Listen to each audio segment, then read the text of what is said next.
All right, week 7 college football breakdown here. Undefeated battle in the Big 12. Saturday afternoon, you got Oklahoma State, the Pokes, traveling to Fort Worth, taking on undefeated TCU, one of the best stories in college football up to this point. TCU at home, laying 4 in this spot, and a very high total at 68.5. I've seen a lot of people on this over. That's not my best look in this game.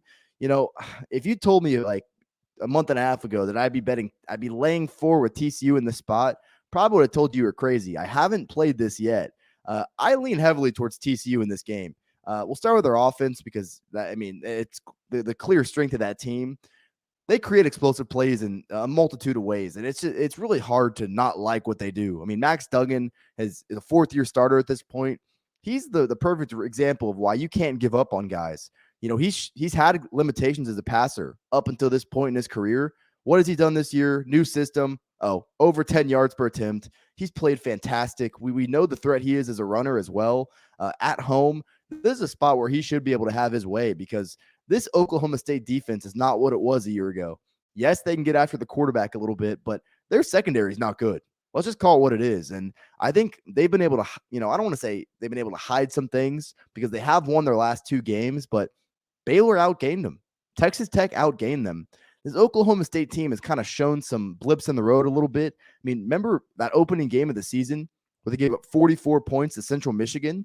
You can say, oh, half of that came in the 4th quarter. It still came. This secondary is attackable. And with what we've seen from Duggan, with what we saw from Quentin Johnson last week, Tay Barber, Davis, all the playmakers they have, I think TCU is going to be able to keep it rolling in this spot. But that's not the only part of their offense. I mean, Kendry Miller, D. Mercado, 2 really good options at running back. Both those guys are right around 7 yards a carry this year. You know, why should I think Oklahoma State is so good to be able to stop those guys? You know, they don't have Malcolm Rodriguez anymore. Like I said, I loved Oklahoma State's defense last year. This is a different type of matchup. And, quite frankly, I didn't think I'd be saying this.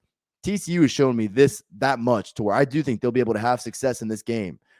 I didn't love TCU's defense coming into the year. And quite frankly, I still kind of have question marks about them. I didn't think they looked great down the stretch against Kansas last week. I think SMU is a bit overrated when they played.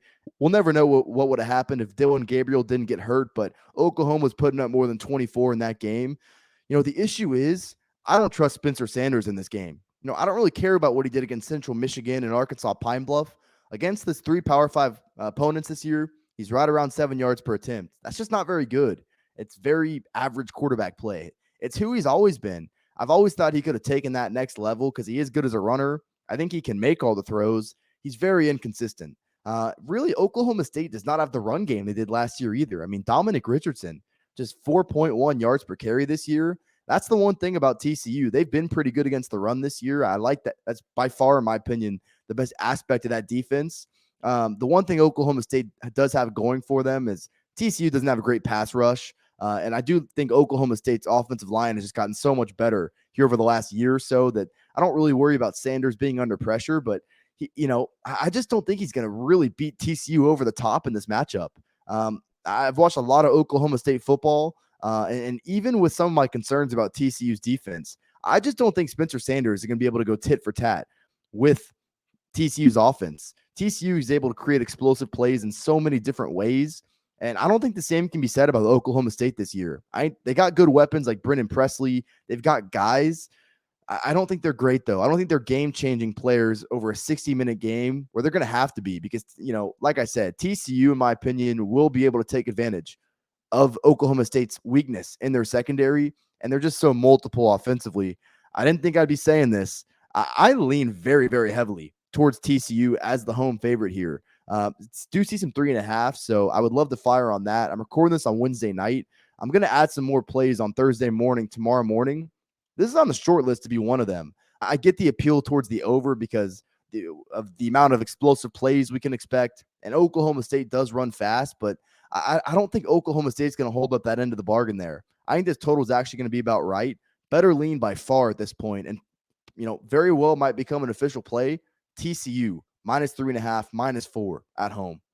All right, guys, before we get out of here, I know you see this shirt right here. If you're in the market for some new golf apparel, check out Proud 90 Golf. Unique, very comfortable polos as well. With the cold weather coming, they've also got a great selection of hoodies and quarter zips. If you see anything you like, at proud90.com, use my promo code Fordham at checkout. It's going to get you 15% off your order. Check the description for more information.